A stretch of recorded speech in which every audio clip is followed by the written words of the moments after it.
Thanks for coming back, ladies and gentlemen, and welcome. This is Just the Worst Podcast, episode number 8 coming at you, and I'm your host, Billy Donnelly, who you can find at ThisIsInfamousJoeBlow.com, and of course, here at Just the Worst Podcast. And week in, week out, like to talk about the happenings in Hollywood, the latest events going on in the movie industry. And as usual, that's what we're going to do here for episode number 8. So thanks for coming back, downloading, streaming, however it is that you got here. I appreciate it. So I guess the place to kind of start off this week is, as usual, another Star Wars dominated news cycle over the past 7 days. Since the last show, Star Wars is consuming us. It is everywhere right now until we get to December. And as much as I look forward to Star Wars The Force Awakens coming in mid-December, there is a part of me that is almost looking for a couple days later when we can figure out what this thing is and how to respond to it. Because right now is too much Star Wars, I think, at this moment in time. I've said it before on the show, it's sucking the fun out of it a little bit. We're a little oversaturated with Star Wars, which, look, I'm not Debbie Downer here, man. I'm looking forward to Star Wars. I am excited about Star Wars. I also have cautious optimism about Star Wars The Force Awakens. I'm not running wild talking about how this is going to be the greatest thing since sliced bread to ever hit the silver screen. We said that about The Phantom Menace, and look how that turned out. But there is such a thing as too much of a good thing, where you get worn down by the thing being in front of you all the time, constantly seeing it. There is no absence right now that allows the heart to grow fonder, that allows you to yearn for a new Star Wars episode. Right now, it's there all the time. And unless you live under a rock, or move under a rock, or try to go under a rock, it's extremely difficult to avoid Star Wars in one form or another. At this point, when something Star Wars happens, everyone everywhere is all over it. Because it's Star Wars. I understand it's a big thing. It's a global phenomena. It's Star Wars. But what we're talking about here is taking even the slight minutia of Star Wars and making a mountain out of these tiny molehills. Case in point, prior to going on the air here right now, I don't know when you're listening to it, but I know when I'm recording it. Prior to me firing up the mics and getting this show laying down these tracks, a bombardment of Star Wars character posters were dropped. Star Wars character posters.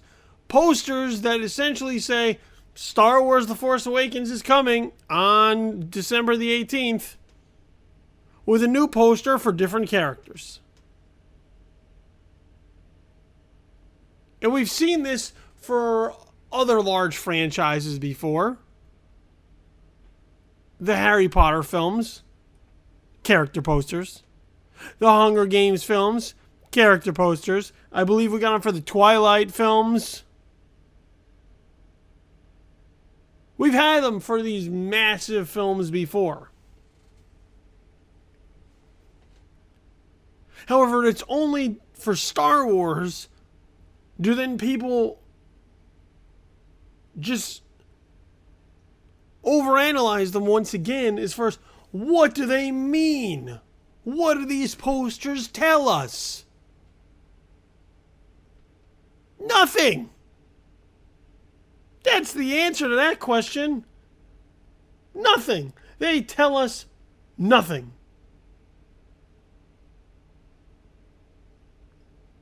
They say nothing. They tell us nothing. They inform us of nothing other than what the title of the movie is, when it's coming out, and who's in it. Is Harrison Ford in Star Wars The Force Awakens? You bet your ass he's got a poster. Carrie Fisher? Yep, poster. John Boyega? Poster. Daisy Ridley? Poster. Kylo Ren? Poster. I'm sure people will once again try to figure out how come Mark Hamill doesn't have a Luke Skywalker poster, and we'll get think pieces about it. But once again, these are just posters. They're one sheets. They are advertisements for a movie that now people, again, are reading far too much into.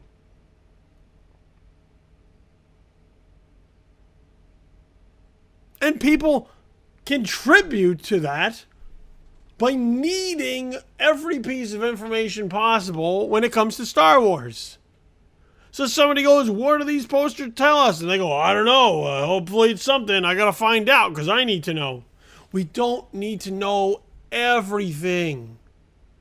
What's the point of sitting down in a theater on December 18th or December 17th for some who are going to those earlier shows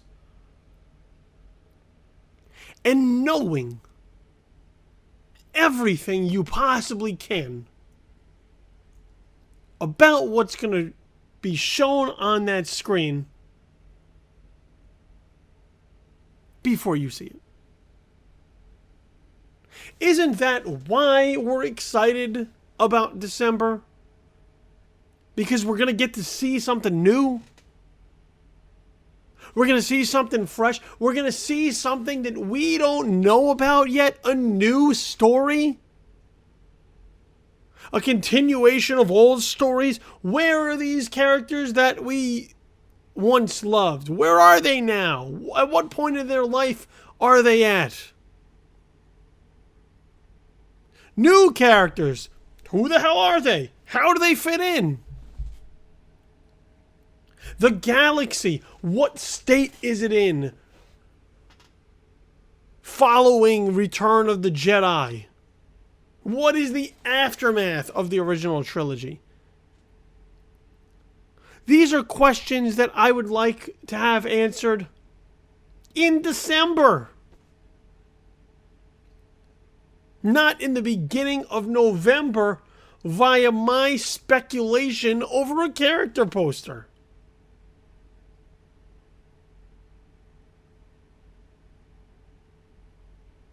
So just lay off.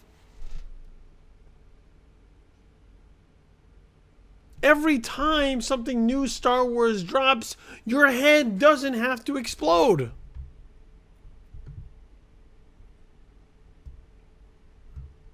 Moderation, my friends. Star Wars The Force Awakens is a big deal. Everything leading up to it, not so much. So let's not put it there on the pedestal, because this is how disappointment happens. This is how you run into something that underwhelms you even when it's perfectly fine. Because it's overhyped and your expectations far too lofty. And you know how that happens?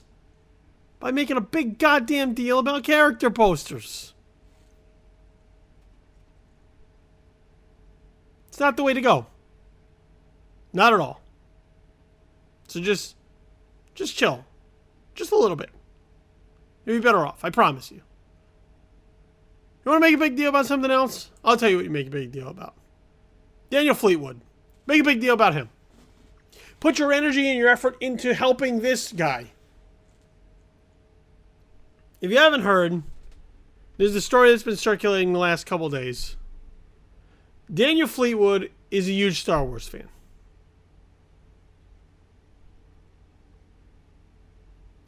He's 32 years old. And he's been diagnosed with spindle cell sarcoma, which is one of the many forms of cancer that exist in this world.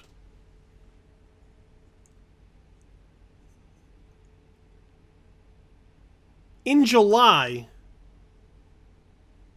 he was given 2 months to live.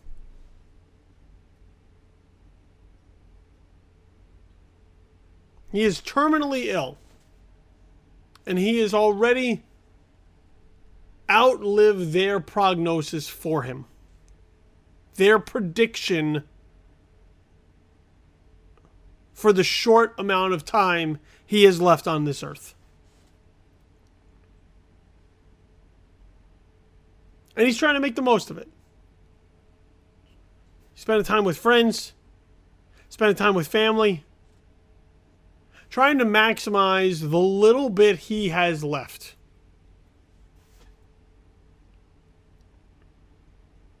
And there's one thing he would like before he goes. And that is to see Star Wars The Force Awakens.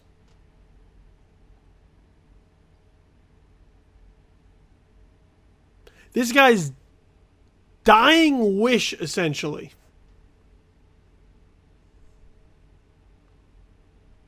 is to sit down in a theater and watch Episode 7.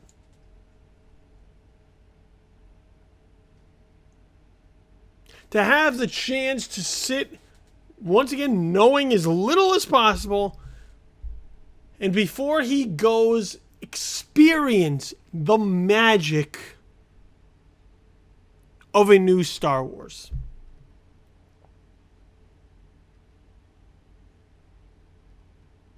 That's pretty incredible. And now there's a groundswell of support for this cause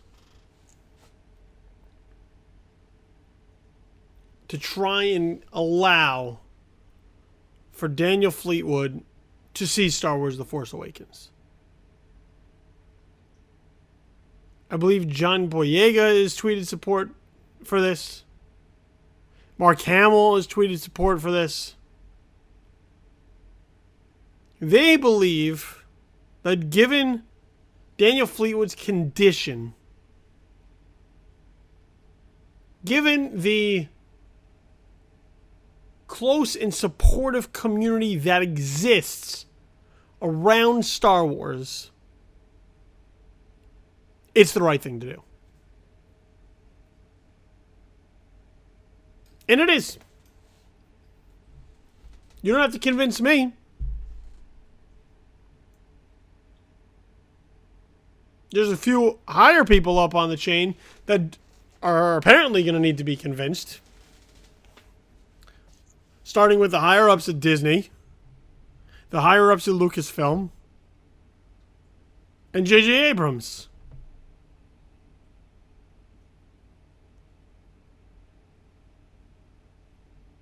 But just think about this. For all the good things that Disney does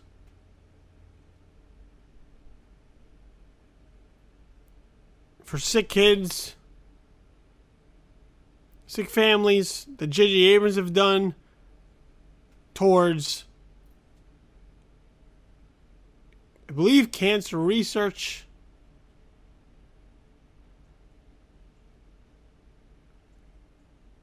Isn't this what Star Wars is all about? I mean, there's a fanboys is this, but a bunch of people who had a friend who was sick, who were trying to get to see The Phantom Menace before it came out as a dying wish.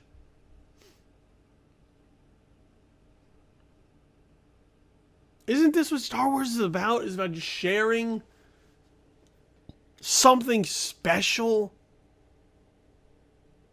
with this very unique, one-of-a-kind fandom.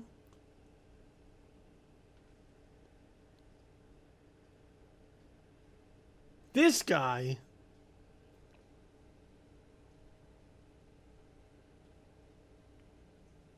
is willing to have his last thing be Star Wars The Force Awakens. That's all he wants. And when you think about it in the grand scheme of things, is it really too much to ask? I mean, once again, I understand the largeness of a movie like this, but come on. This guy's dying. And all he wants to do is see Star Wars The Force Awakens before it happens. You realize how absurd that sounds when you say it out loud?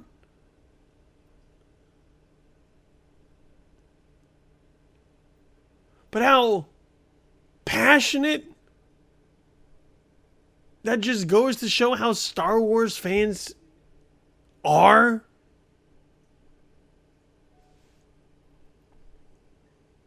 I would love for this guy to have the opportunity to see this film.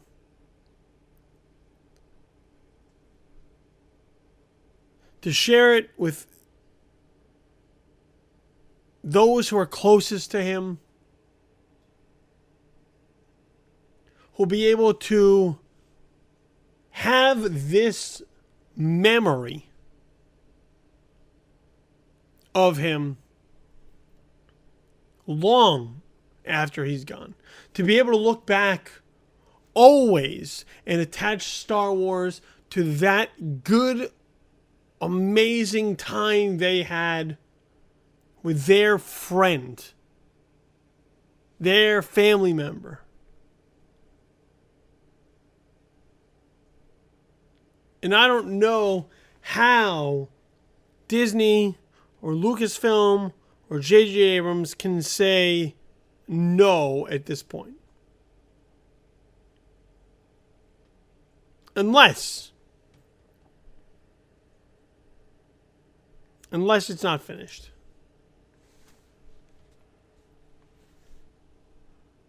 I mean, that's really the obstacle that sits in front of them, is if it's not finished. Because if it's not done, like, what do you do? You don't want to show an unfinished movie. Something you're still working on. Something you're still getting ready.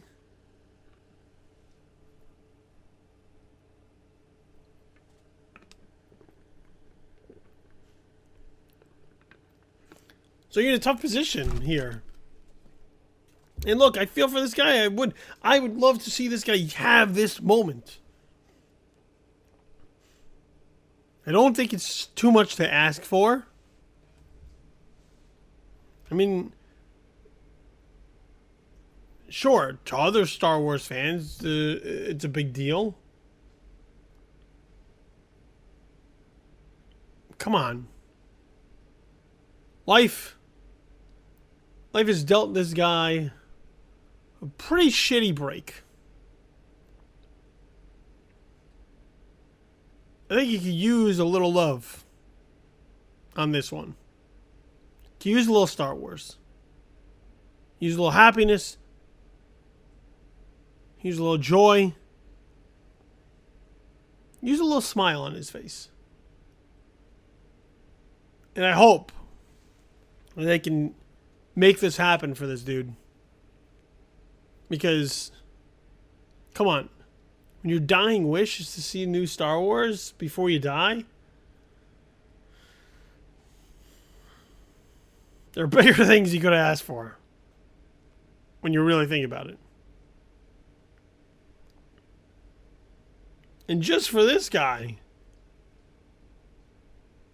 I hope Star Wars The Force Awakens is really good.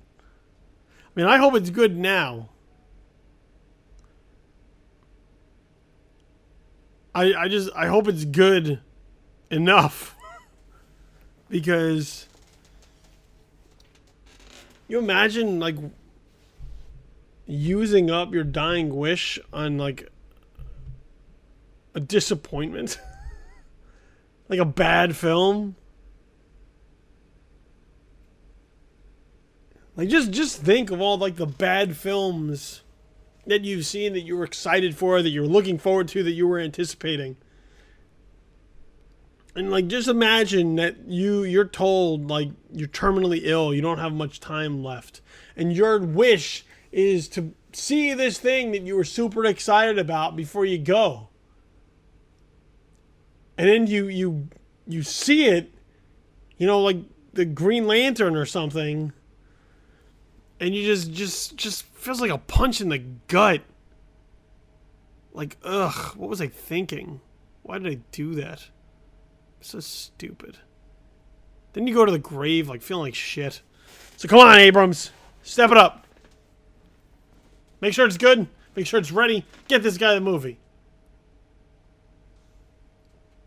And if it's not, just give him like a 35mm showing of Empire Strikes Back or something. Something that'll send him off nicely. You know, in like a theater full of stormtroopers or something. Come on! You gotta pull something together. I'm with you, Danny Fleetwood. I'm in solidarity.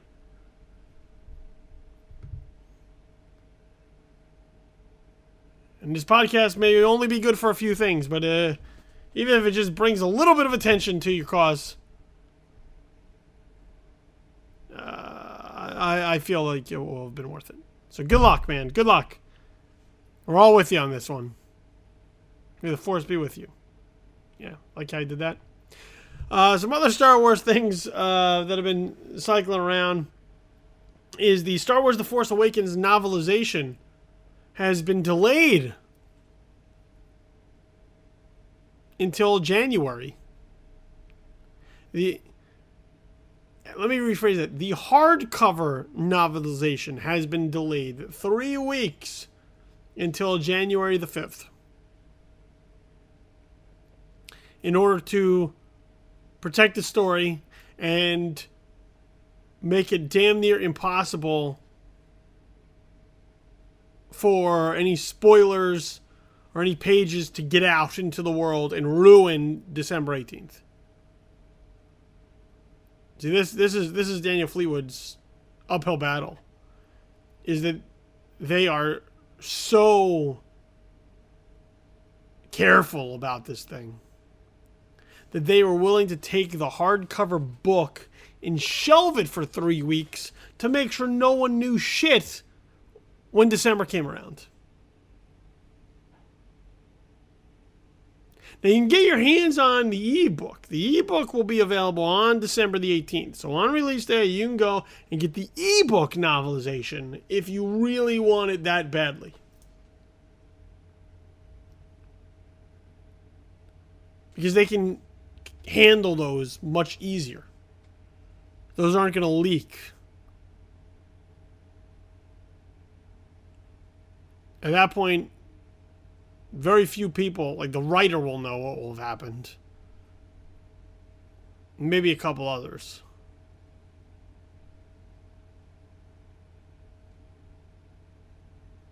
But the majority of everyone else will still be in the dark. But so if you had plans on like, oh, I'm gonna go out, I'm gonna get my hands on the novelization, I'll take some screenshots, we'll get them online, we'll ruin it for people, ha ha ha, I'm a sick fuck. Well, I'm sorry, you cannot watch the world burn December 18th using hardcover. At least not early. That stuff's not gonna leak. You want to do it with an ebook, it still makes you a sadistic bastard, and I hate you. But, you know, different strokes for different folks. Just once again shows how careful Disney and Lucasfilm are being with this movie. From the trailers to just everything. They want you to know as little as possible. For good reason. You should respect that. We should respect that.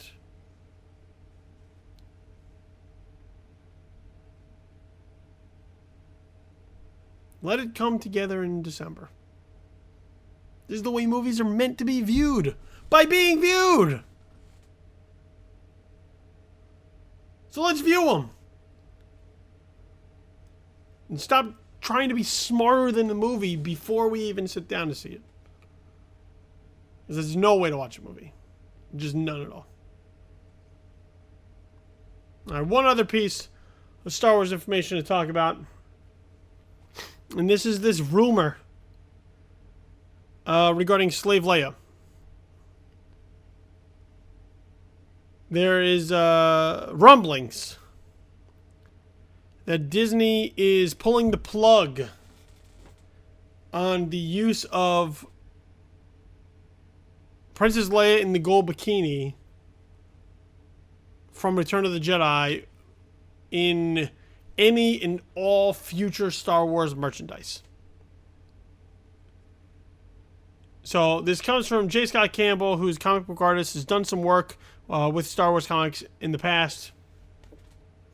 And also kind of follows up on a conversation, printed conversation that took place between Daisy Ridley and Carrie Fisher, where Carrie Fisher stressed to Daisy Ridley to not make her into a slave at all during these upcoming films. And kind of spoke critically about the slave outfit and kind of the fetishization of that costume over the years.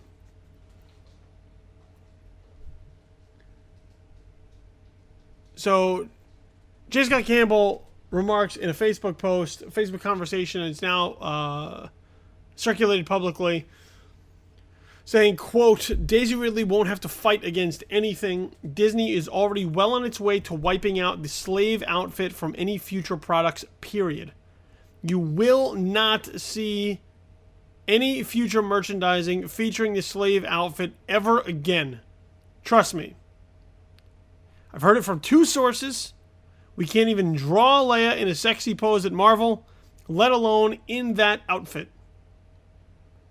We also had a 3D statue killed at a major manufacturer because there will no longer be any Slave Leia merchandise.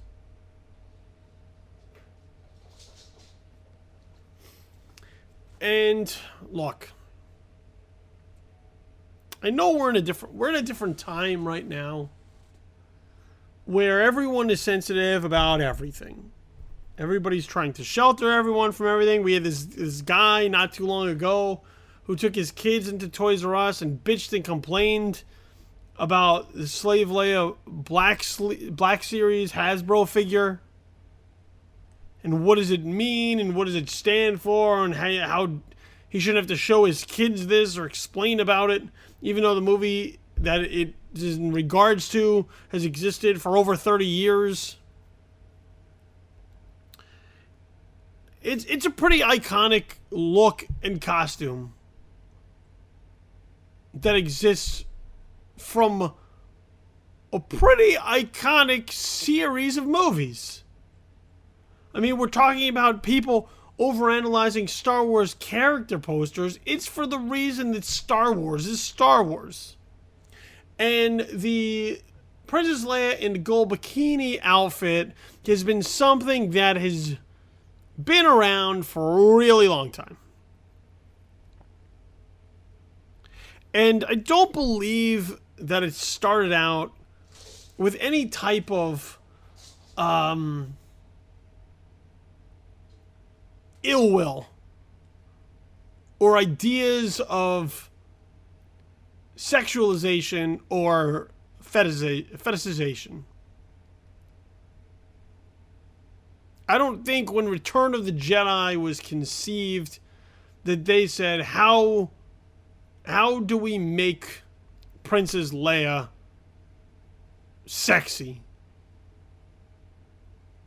I'm willing to give the benefit of the doubt on that.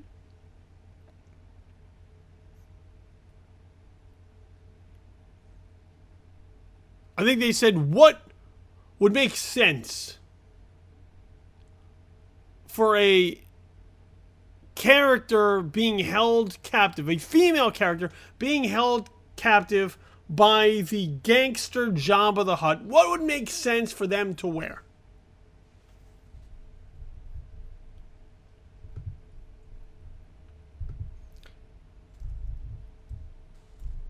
I think that was the idea.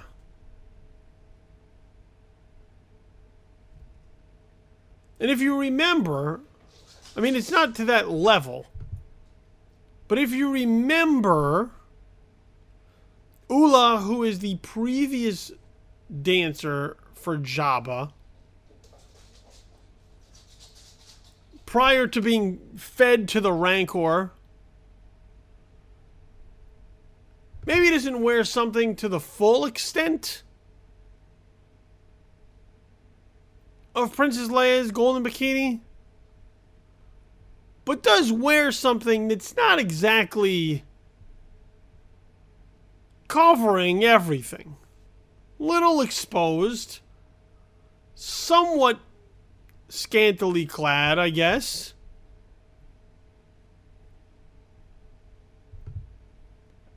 That's how Jabba liked them. What do you want me to say? So to kind of retroactively look back and say, all this is wrong,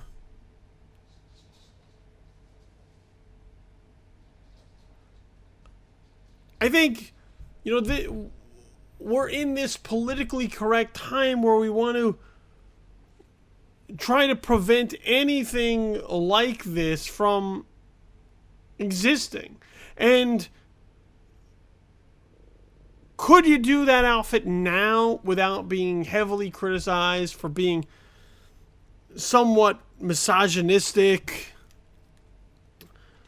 No, probably not. You probably couldn't do that. They would look at it and say, what are you doing? Because now we have open eyes to everything. Now everything we look at through some other prism and say, this is wrong, this is wrong, this is wrong. And what the Slave Leia costume has become over the years is far different than anything it was intended to be. So can you really go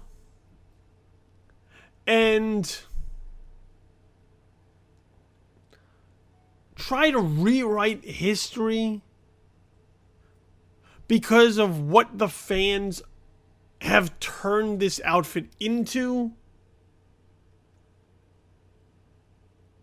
instead of what the outfit was meant for on the screen? I don't know. I don't think you can.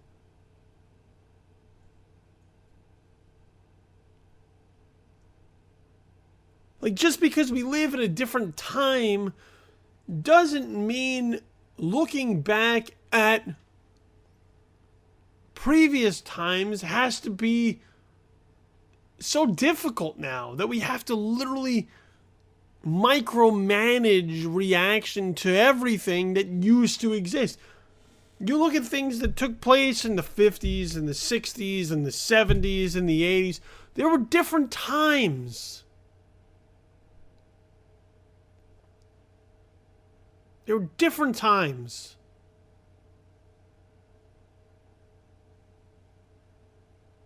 And from now, from the present, which is the future to that, from the future to go to look back and say all of you people were bad,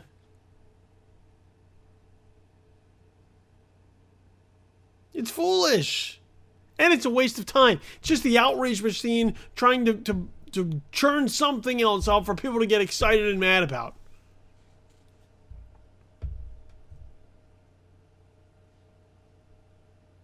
I understand Disney's concern with the outfit now, I guess.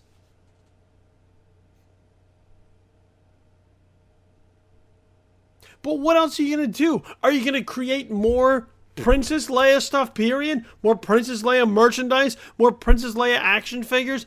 More Princess Leia, period? In her rebel wear? As Bouche?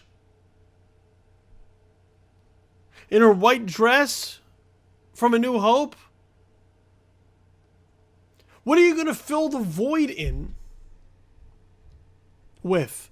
Where is the replacement going to come? Because taking Princess Leia out, period, and not replacing it with more Princess Leia doesn't really help the problem.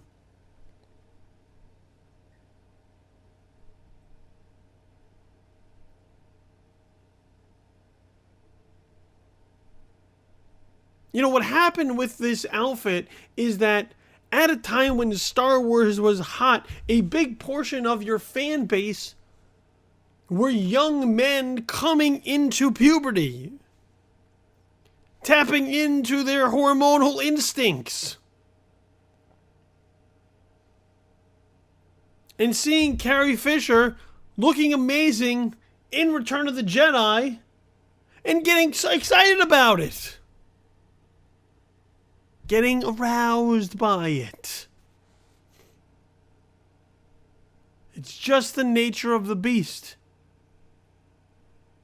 Literally and figuratively. And pretending that didn't happen. Because what? Because now we're supposed to know better? I think pretending it didn't happen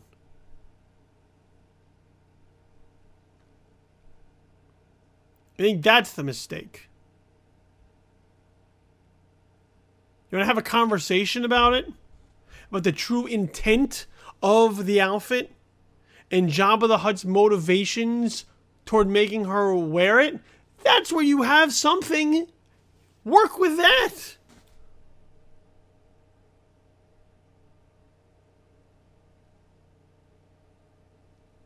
Work with that.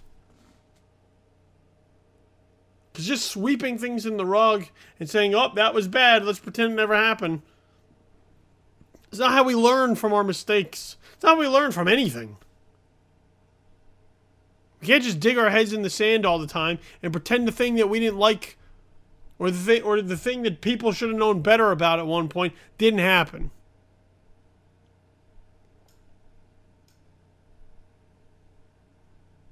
Learn from it.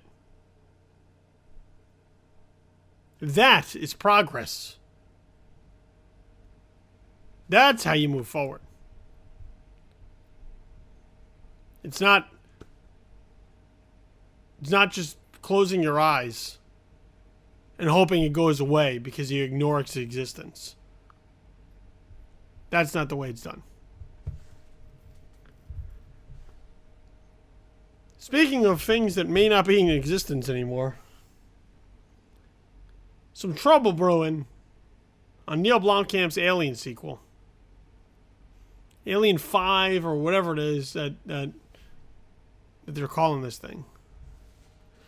So, Neill Blomkamp released some concept art, had an idea for an Alien sequel. Fox bit, we're ready to go with it.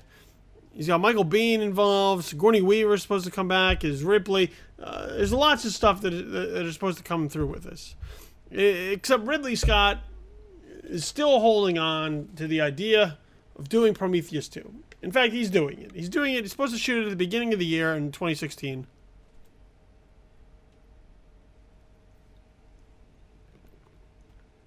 And by 2017, we'll have Prometheus 2. Or Alien Paradise Lost, sorry. And that's the priority. The priority is now this new Prometheus film that is somehow supposed to then also tie into the Alien franchise, even though that's never really what Ridley Scott wanted. He wanted something that maybe eventually might get there, but not right away.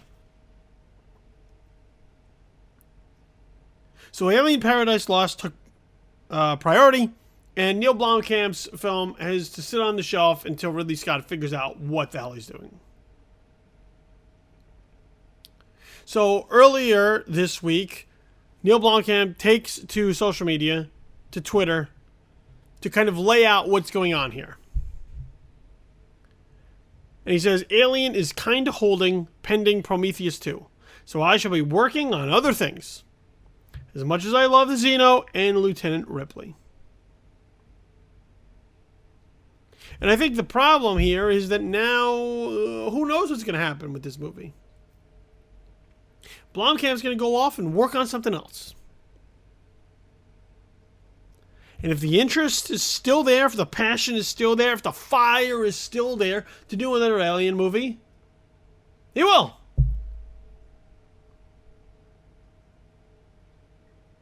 But if he doesn't, then all of this excitement has been for naught. All of this excitement over the concept art, all of this excitement about bringing Ripley back, all of this excitement upon essentially rejecting Alien 3 and Alien Resurrection will have been for nothing. And we'll be back with Ridley Scott doing Prometheus movies.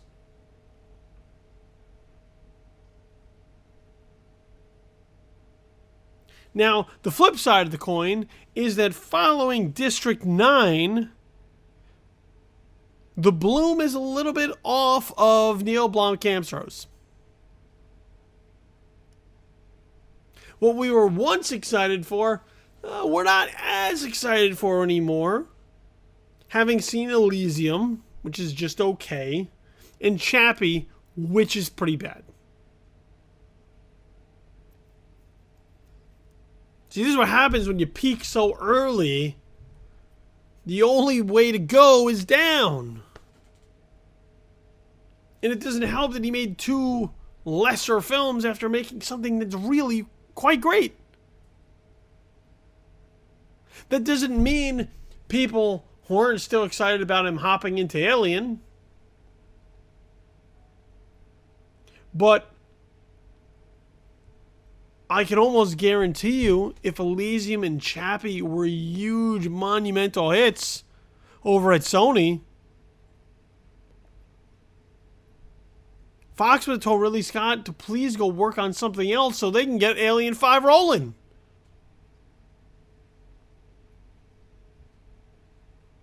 Especially given the fact that Prometheus, not that exciting for people.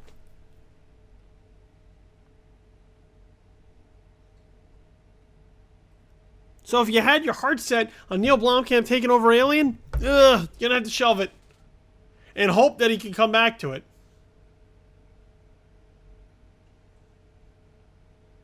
Because right now, really shaky future for Alien 5. Alien Paradise Lost, that looks fun. Alien 5, not so much.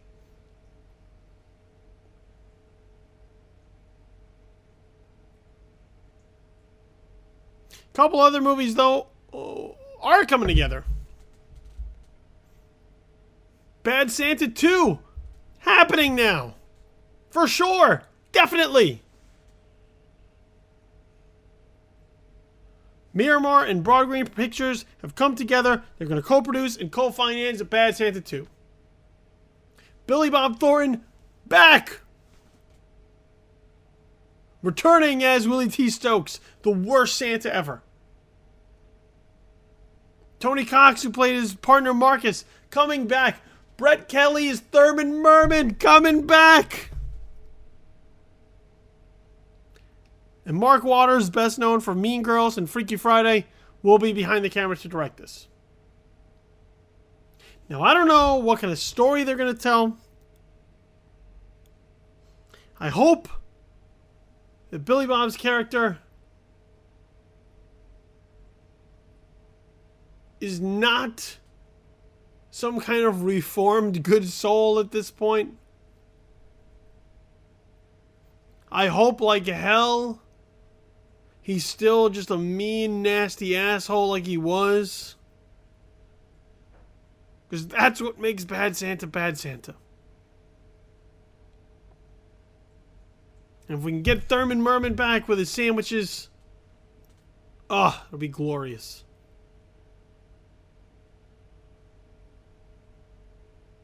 So Bad Santa 2, that's coming. That'll be here for the holidays, I believe, in 2016.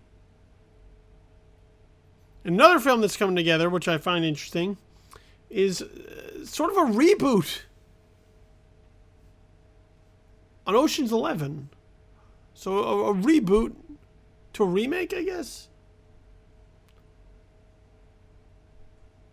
Only in this instance, the entire cast will be female, with Sandra Bullock leading the charge and Gary Ross directing.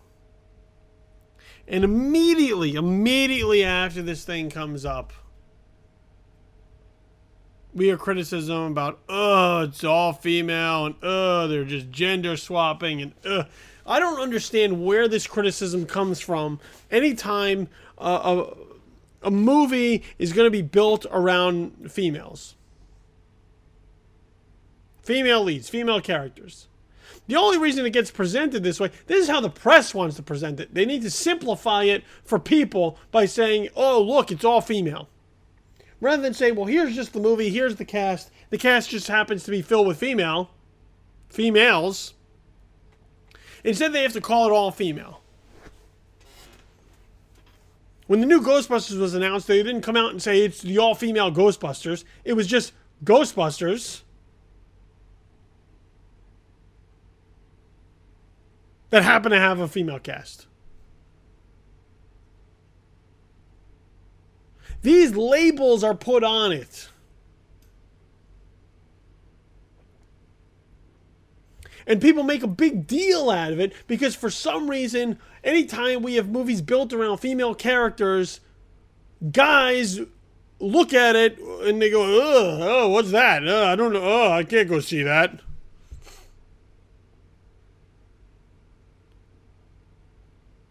No, it's a generalization. I understand that. It's not everybody.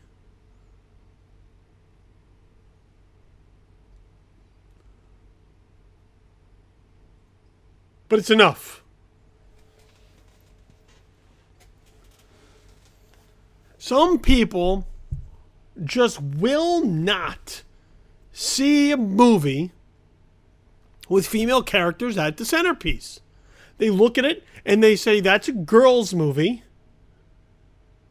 That's a women's movie. I'm not going to go see it. As if somehow it emasculates them by seeing a movie based and centered around women.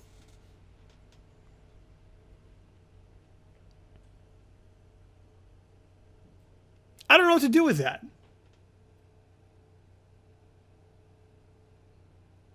I don't know what to do with that. If you're so threatened by the idea of women getting any sort of attention, meaningful attention, and having stories told about them, you have some serious, deep-seated issues that you need psychiatric help for.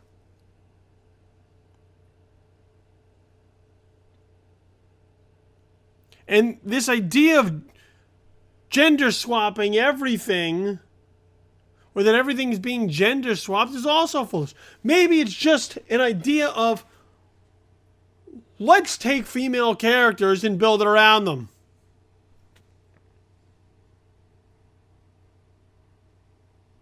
And to this idea of, well, why can't they just have a brand new concept that has all females attached?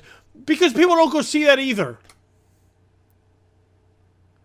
The Ocean's 11 brand has value to it. There's been 3 movies, especially in the modern era, with George Clooney and Brad Pitt at the front of it. 3. Ocean's 11, 12, and 13. And people went out and saw them in big numbers because they liked that cast. They liked those cast members. And if you were to assemble an interesting crop of actresses around Sandra Bullock to make this concept work, why not go see it? Why can't it just be interesting enough on the surface? Why do we have to look at it and say, oh, all females, and like immediately be turned off by it? You want to talk about judging a movie based on its cover? That's it.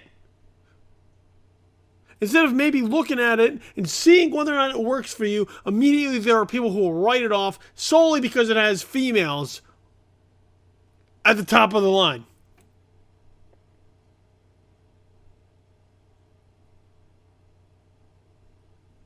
Get enough good actresses here. Find the right tone. This can work. And for those assholes who want to just write it off because, it has females, too bad. This is how the world works now. I'm sorry, middle-aged white man, not everything is for you all the time anymore. And if that threatens you, tough shit. You better get used to it. Because it's only going to get worse from here on out. So you come to terms. Start accepting it. Because those times, they're not changing back. I hate to break it to you. And right there, those people, those are just the worst for this week. That's it for the show this week. That's it. That's all I got to say here for this episode. Number 8 of Just the Worst Podcast. So I appreciate you making it all the way through. I appreciate you listening. And I appreciate you keep coming back. Keep spreading the word. Tell your family, tell your friends. Get them locked in here to all the awesome podcasts we have at Just the Worst Podcast. Make sure you also follow us on Twitter at JTW Podcast and on Facebook, facebook.com/JustTheWorstPodcast. You can find me on Twitter at InfamousKid, as well as on Facebook, facebook.com/BillyTheKid. JustTheWorstPodcast.com, still in the construction phases. I've been assured it's on the way, so just hold on tight, and we'll get that up and running, and all those feeds out to iTunes and Stitcher, they're on the way. In the meantime, you can pick up the show at SoundCloud. That's where you can find us. Just look for it under Just the Worst Podcast, and you get our whole slew of podcasts that we have available for you to listen to pretty regularly, a number of times throughout the week. So, with that said, I'm going to get out of here. I'm your host, Billy Donnelly. You can find me once again at thisisinfamousjoeblow.com. And, of course, here at Just the Worst Podcast. I'll be back next week with another brand new show and plenty of other opinions and perspective on all the new things that happen with the world from now until then. So, in the meantime, have yourself a pleasant, immediate future. I'm out. Peace.